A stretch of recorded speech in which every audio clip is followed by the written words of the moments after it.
Shalom, this is Tirta Lewis with Direct Echad, Israeli Beit Midrash. This is a lesson for women. We will be talking today. Our subject is Chanukah Dimensions, and we will be looking at spiritual transformation and dedication. Sometimes we get so caught up in the natural that it is hard for us to grasp the spiritual. This world is a carnal place. It involves things that we can see, things we can touch, and things that we can taste. And so we're used to tangibility. We're used to time, and we're used to space. But Yeshua said to the woman at the well, "Woman, believe me, an hour is coming when neither in this mountain nor in Jerusalem will you worship the Father.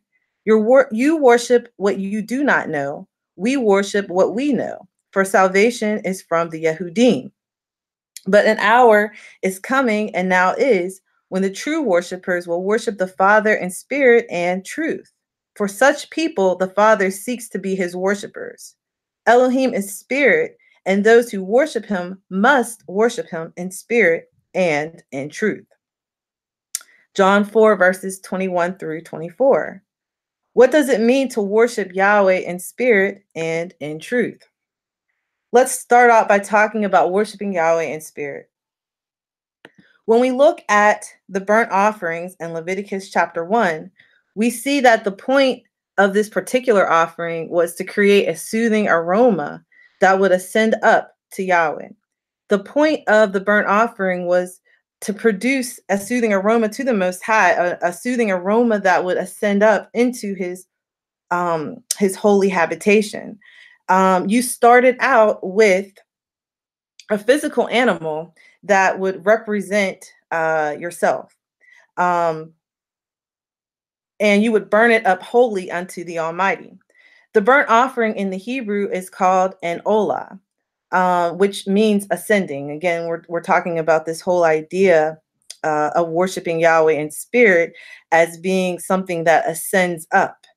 The smoke, which is called the soothing aroma in English, in Hebrew, it's reach nihoach, and that is something, a sweet aroma that would ascend up to him. And again, I already said this about the point of the offering being presenting the presentation being this sweet aroma that goes up to him.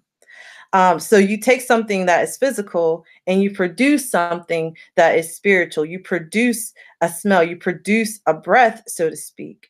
When you look at that word reach or aroma, it is derived from the Hebrew word ruach. And most of us who are familiar with any Hebraic studies know that the word ruach means spirit. We ourselves in the new covenant, we start off as being carnal. We start off as these people who, start off in thinking we're not really thinking of things from a spiritual perspective, but we must transcend our physical desires and live according to the Ruach. We are the whole burnt offering, and we must be wholly dedicated to the Almighty. Now let's talk about worshiping Yahweh in truth. Truth is the Hebrew word emet. And I have that written here, emet. And the first letter, you read it from the right to the left. The first letter is an aleph, and the last letter is a tav. So, and the middle letter is a mem. So when we look at the word, it contains the first letter of the Hebrew aleph beit, the last letter of the Hebrew aleph beit, and a middle letter of the aleph beit. The middle letter is, or the mem is actually kind of at the center of the aleph beit. This picture, I grabbed it offline. It's a little bit inaccurate because it includes the final letters or the Sophite letters of the Hebrew aleph beit. So if you include the final letters as being separate letters, it actually is in the center. But if you don't, it is the 13th letter of the proper 22-letter aleph beit. In any case, the mem is close to the center of the aleph beit. I'm a little bit scientific about things. So we know that Yeshua, he is the aleph and the tav. He's the beginning and he's the end. But he is also at the center of it all as the author of our faith. So truth is based off of the testimony of the Aleph and the Tav, and it's substantiated by the center of the foundation as well. Yahshua said to the Yahudim, believing in him, if you continue in my word, then are ye my disciples indeed. And ye shall know the truth, and the truth shall make you free. That's John chapter 8, verses 31 through 32. Yahshua says that those who continue in his word are his disciples. They know the truth, or emet, right? And they are set free. The Hebrew concept of continuing or enduring in his word is interesting. A Hebrew equivalent for the Greek word used in John chapter 8, verses 31 through 32 is the Hebrew word haka, which has the idea of waiting or hoping for or longing for. But it also has the idea of adhering, as in something that is pierced.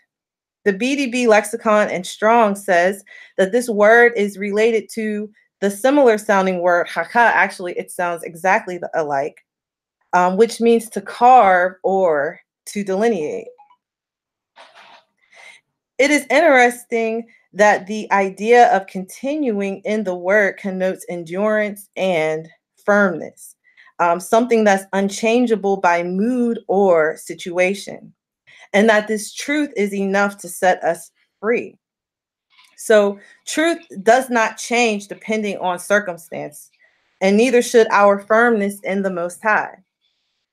To transform from carnal to spiritual, or to ascend, remember we were speaking about the olah, the burnt offering, to ascend before the Almighty requires us to actually be transformed spiritually, and by this truth be awakened and set free. There is a difference between strength and endurance. Something that starts off strong can easily dissipate into nothingness. It can easily run out of steam. Endurance takes the addition of breath or ruach into the strength, and that breath keeps the strength activated. I'm thinking about whenever I did boot camp with my children and we started running, and I told my children that they should at first focus on breathing, because if they focused on breathing, they would be able to go a lot further. Don't focus on running really fast, because you'll quickly burn out. You'll quickly run out. You'll quickly fall out on the ground and be, looking for some water. But focus on your breathing. Focus on getting your body that oxygen. We must understand that it is not enough to get on the altar as a burnt offering, but to stay on the altar. It's not enough to receive the Ruach HaKodesh, but we must walk continually in the Ruach and be led by it continually. It's not enough to have a head knowledge of the truth and of the Torah, but that it has to be engraved, that Hebrew word equivalent for continuing. It has to be engraved, or haka, in our hearts. Leviticus chapter 6, verse 13 says, fire shall be kept burning continually on the altar. It is not to go out. So just as we are the burnt offering, we can also look at ourselves as the fire, because we have to keep going. We can't slacken up, and we definitely can't burn out. When we look at Hanukkah, or the Feast of Dedication, we examine our history in the context of being stripped from our holy temple and being in exile, even in our own land. At that time, we was in our land. There was a great influence from the Greeks to take away, to take what belonged to us as our culture and the Torah, and to replace it with imposters, to take the truth that we had, that emet, and to replace it with a lie.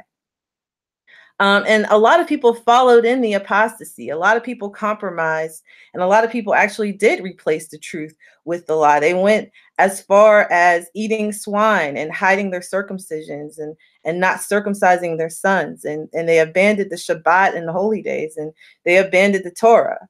The temple was defiled, and it seemed like all hope for the future was lost.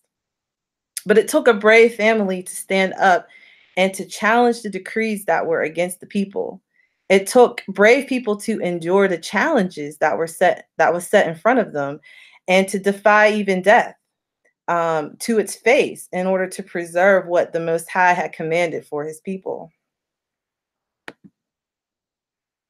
The word Hanukkah is derived from the verb hanak, which means to dedicate or to train up.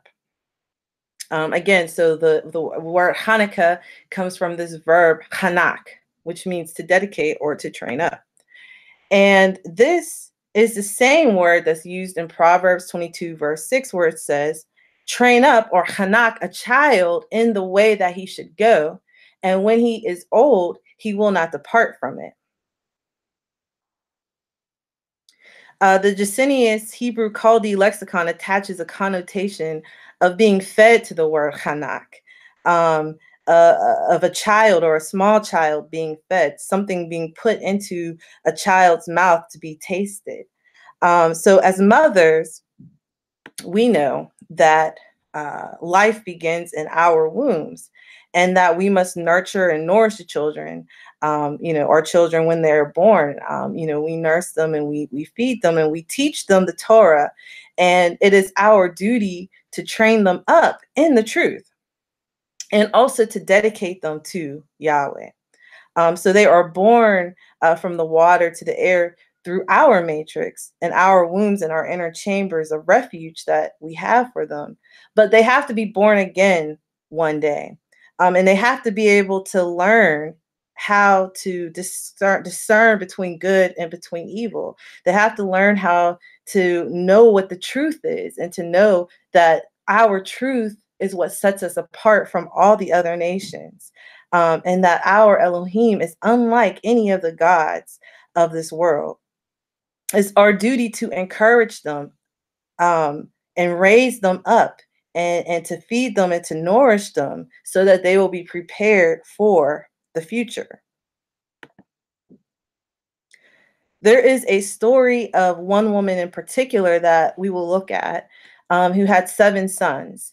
In 2 Maccabees chapter 7, her story is told. She and her sons came before the authorities, and rather than denying Yahweh and eating pork, they one by one was slaughtered viciously by King Antiochus. Literally, their tongues were cut out, their hands and their feet was cut off, they were scalped, and they was put into a frying pan. But she encourages them to not forsake the ways in which they've been trained in, or hanak, right? She encourages them to stand fast in their dedication, to stand fast in their continuance, in their endurance, to not run out of steam just because of the situation or the circumstance. That does not change the truth, the emet. That does not change the truth of the word. And so she is encouraging them, and I picked out 9 verses to go through and to cover here in this story. But it's actually the whole chapter of 2 Maccabees, chapter 7, is the story of her and her 7 sons. So let's start at verse 20. The mother was especially admirable and worthy of honorable memory. Though she saw her 7 sons perish within a single day, she bore it with good courage because of her hope in Yahweh. She encouraged each of them in the language of their fathers. Filled with a noble spirit, she fired her woman's reasoning with a man's courage and said to them, I do not know how you came into being in my womb. It was not I who gave you life and breath, nor I who set and order the elements within each of you. Therefore, the creator of the world, who shaped the beginning of man and devised the origin of all things, will in his mercy give life and breath back to you again, since you now forget yourselves for the sake of his Torah.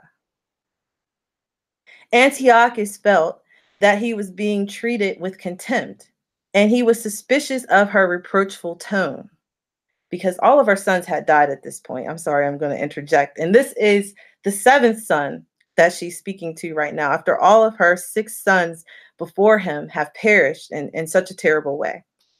So I'm going to keep reading now. The youngest brother, being still alive, Antiochus not only appealed to him in words, but promised with oaths that he would make him rich and enviable if he would turn from the ways of his fathers, and that he would take him for his friend and entrust him with public affairs. Since the young man would not listen to him at all, the king called the mother to him and urged her to advise the youth to save himself. After much urging on his part, she undertook to persuade her son. But leaning close to him, she spoke in her native language as follows, deriding the cruel tyrant. My son, have pity on me.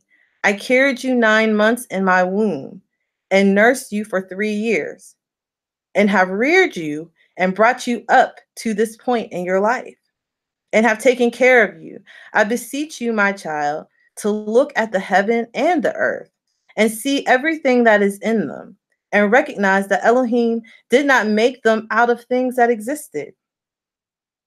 Thus also mankind comes into being. Do not fear this butcher, but prove worthy of your brothers. Accept death, so that in Elohim's mercy I may get you back again with your brothers.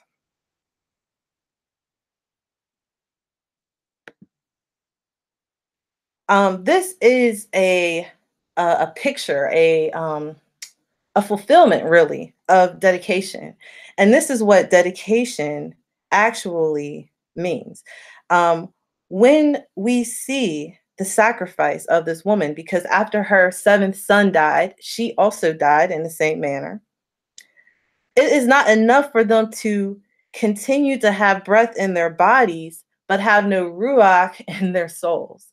They recognize the importance of following the Almighty and of living according to his truth and his ways. They are willing to sacrifice themselves for this truth. They are willing to offer themselves up for this truth. They are not going to get off of the altar just because a situation or a circumstance comes along that even is going to take their life. The mother here is trying to get her children to understand the concept of the fact that the Most High, he is sovereign and that he transcends the spiritual and the physical. He created the physical out of nothing, right? And so we too, we look at these things again. I was bringing this out at the beginning, how we look at the things around us, and sometimes we can think that that's it.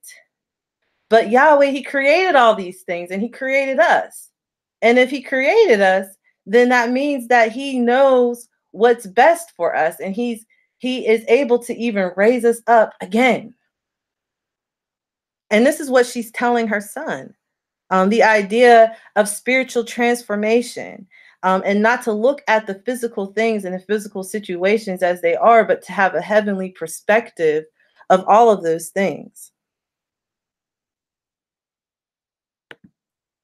The idea of endurance and continuance, to continue in his ways. It doesn't matter what your fate is going to be. It doesn't matter if their holy temple is defiled. They realize that it's the fire in their hearts that must keep burning. And that is the full offering of themselves as a pleasing aroma to Yah, as an olah, right? As a soothing aroma unto him. That is what Yah truly desires. Yeshua told the woman at the well that Yah, he desires those who worship him in spirit and in truth and that continue until the end. And recognizing the truth and standing firm in it. They would rather die than exchange the truth of the Almighty for a lie. They would rather be tortured to death than to get off of the fire that produces that pleasing aroma unto Yahweh. This is dedication. This is why we celebrate Hanukkah. This is why we remember the dedication of those who endured before us, because it is encouragement for us to keep on going and to keep on enduring and to keep on moving forward. And this story in particular teaches us how to train up, how to nurse, how to feed the next generation to be dedicated to Yahweh no matter what. We have not endured anything unto death yet, because mostly everyone who's watching this or listening to this is alive. In exile, we don't have a temple, and we're alienated from the pure way of Torah living that we see exhibited in the scriptures. However, we must, by faith, walk in what Yahshua told that woman at the well. He told her of the time that we are living in right now, where those who worship Yahweh will worship him in spirit and in truth. Because we are the disciples of Yahshua, we ought to be those who continue in his word, and we ought to be those who walk in his truth. And the truth is enough to set us free. Hallelujah. As women from the womb, we must dedicate our children to this mission and this purpose. We are the light of this world. We are the salt of this earth. How can we lose our saltiness, and how can we hide our lights? How can we deny the truth? How can we deny the truth of who we are? How can we hide that? Because that truth has the power to set us free. We must train our children up to walk in these ways, so that when it is up to them, when they have a choice in the matter, they would rather die than compromise on the things of Yahweh. My name is Tirsa Lewis. Again, this is Direct Echad, Israeli Beit Midrash. If you would like to continue the discussion, you can leave a comment in the comments section. If you have any questions or any comments, you can send an email, directechad.oneway@gmail.com. Happy Hanukkah to you, and Yah bless.